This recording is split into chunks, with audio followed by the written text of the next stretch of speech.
mindset of coming off the bench and being an energy guy, as opposed to the way you've spent the majority of your career as a starter?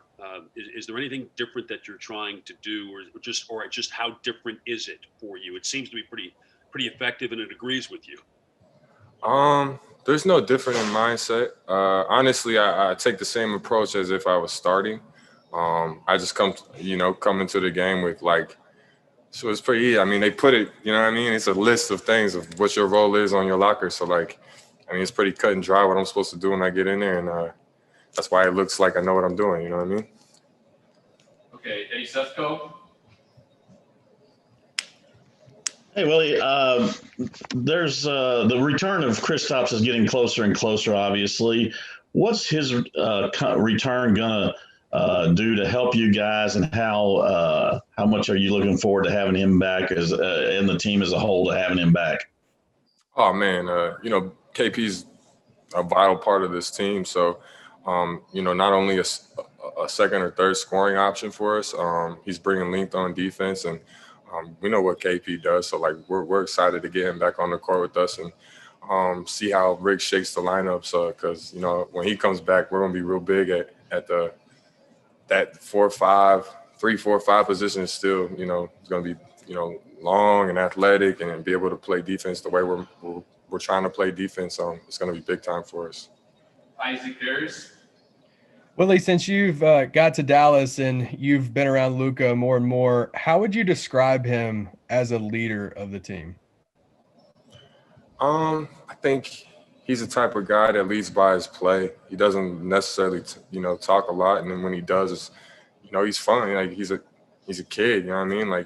He has fun with the game, and you can tell that the way he crafted his game and the way he approaches it in practice in the games is fun, you know what I mean? So for him, I think he just leads by playing fun, making everything fun instead of so serious all the time. In this league, it's hard to get a win, and it can get real serious when you're not getting that dub like you want it. And then Luka's always coming in with something to lighten the mood, and that's a big time leader. Callie Kaplan. Hey, Willie, I'm curious, after this first real road trip, what kind of precautions or what are you doing to make sure that, one, you stay healthy, but two, you don't bring, any sort of virus or sickness home to the family? Wear a mask, wash your hands, socially distance. After that first road trip, there's not much you can get into. So, you're pretty much boarded up to the room and playing video games the whole time. So, there's the window of opportunity to get sick. You have to really be out here.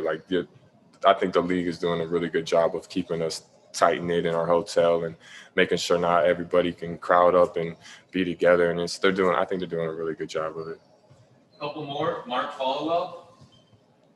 Hey, Willie, great to talk to you. We got pretty excited on the TV broadcast in the preseason when you knocked down a couple of threes in that game against Milwaukee. Could you share with us some of the things that you're doing in terms of work to extend your range and the excitement you have at this stage of your career that you've got a coach that's encouraging you to start working that shot more into your repertoire now? Oh, man, I can't even explain the feeling that I get from just having the coaches to Mark, to Deani, to straight to my teammates of wanting me to expand my game and wanting me to grow in the game. Is at the end of the day, it just helps your mentality. Man, I ain't doing all this for nothing. They want me to do this. And, I've been working on it for 3-4 years in the dark, behind the Kings, behind the Warriors. They're saying, you're not ready to shoot it yet. You're not ready to shoot it. And it's well, what do you mean I'm not ready to, how can you just got to shoot it, you know what I mean? And get past that barrier. And Rick allowed me to get past that in the games. It's just, let it go. Even if you're nervous, just let it go, because once you get past that first nervous block, it's oh, okay, this is what we do. This is what we do every day. And I shoot probably 400 to 600 threes a day before and after practice. So I'm getting the reps up. So it's just a matter of time of getting the time and the opportunity in the games to knock it down. Last question, Dwayne Price. Dwayne? Yes, Willie.